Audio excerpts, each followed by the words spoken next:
a long story behind all this. Please tell us. But when I photographed him in 1963 in Cuba, Havana, he was already a minister of industry, but not the kind of Che he became later, especially after his brutal death in Bolivia. And I did it for an American magazine because as a Swiss, sometimes you had a bonus and I could just get into Cuba without a visa. So I parachuted in because it was a lady who bugged Fidel Castro and Che. They went to New York, to the UN, because there was an invasion. It was called the anti-Cubans who invaded, about 1,000 people, and they thought they would get in. Kennedy had agreed on the thing, but didn't bring air power in.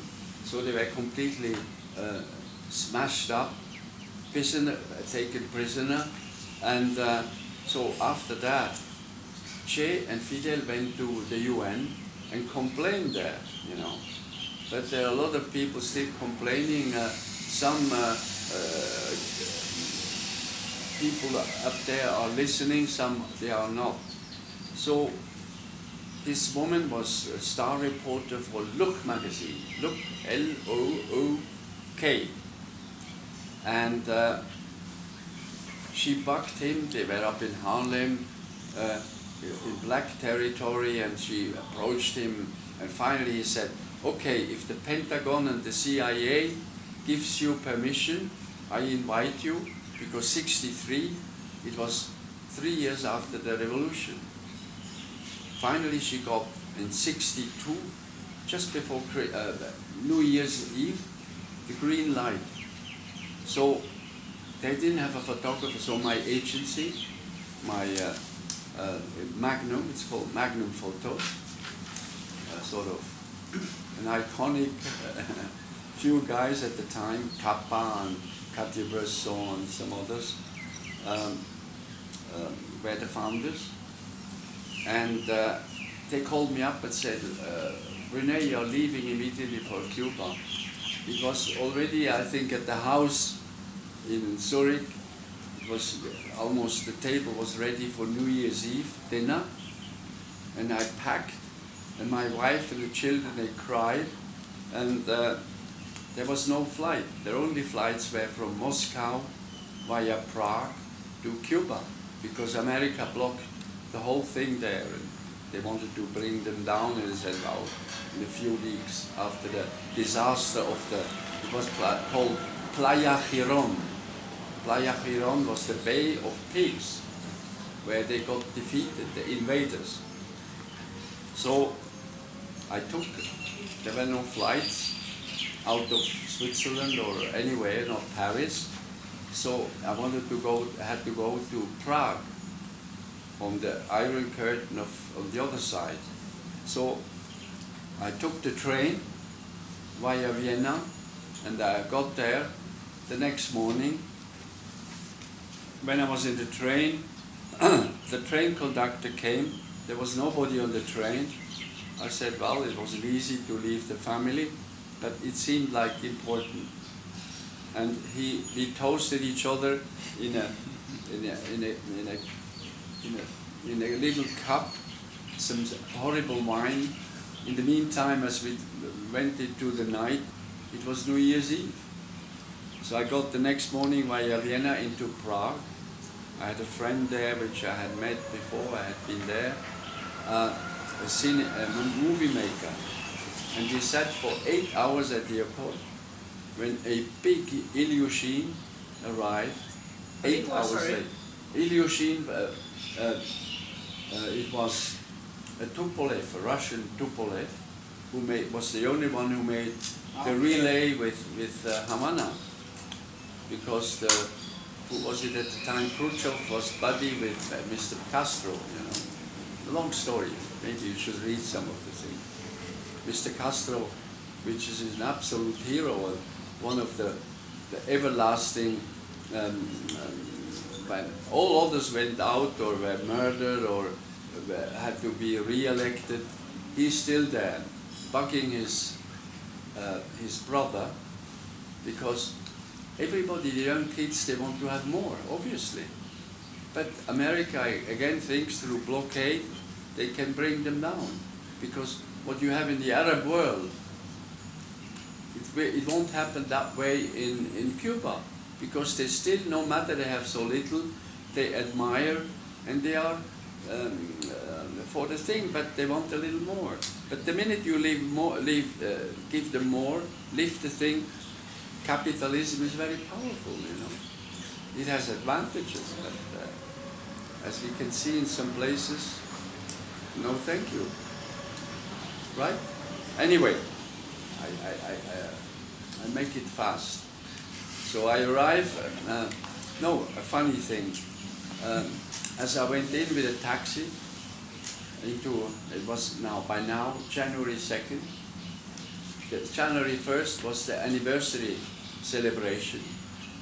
And because of the delay, I was late because they had a ceremony at on the Revolutionary Square. I said, well, okay.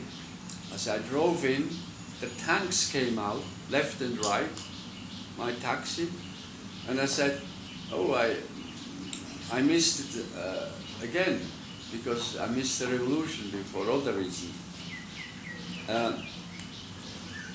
I met the lady. She arrived from New York, I think 2 or 3 days later. A week later, I was in Che Guevara's office. And I came in. He was the minister on the 8th floor, and it was dark almost. He had the blinds were drawn, and we spoke French. I spoke a little Spanish, but I said, Ernesto or Che Guevara, I don't remember. Can I open the blinds? He said, no. I said, well, it's your face, not mine. So I had to readjust all the things to make it, work. Anyway, for almost 3 hours, the two of them were battling, the communist against the capitalista, the American one. She had to bring back some information, because there was such a rumors, and of course, and people had been shot and accusations. But this after a lot of,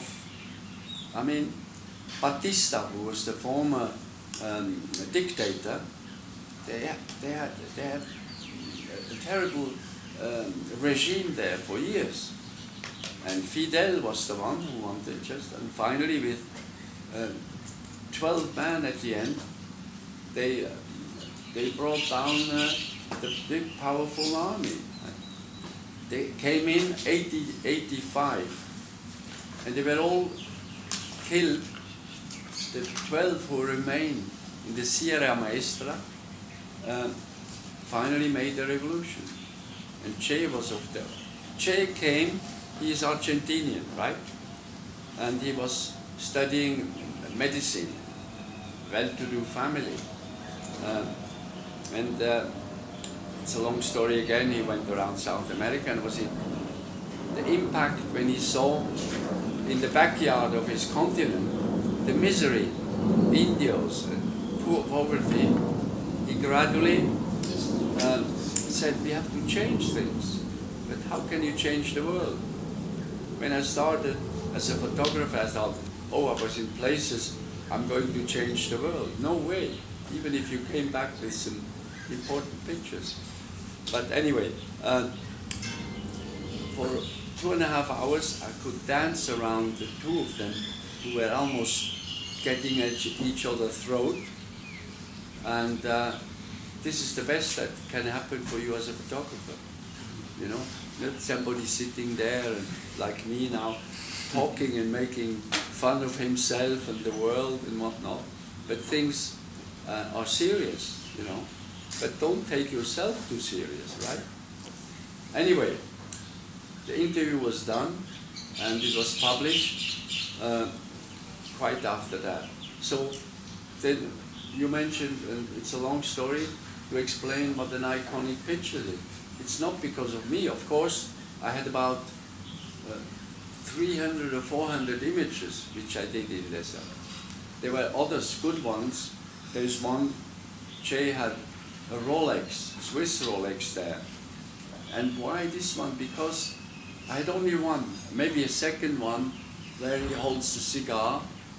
And then people say, did you know when you took this picture that it became an iconic image? You said, of course not.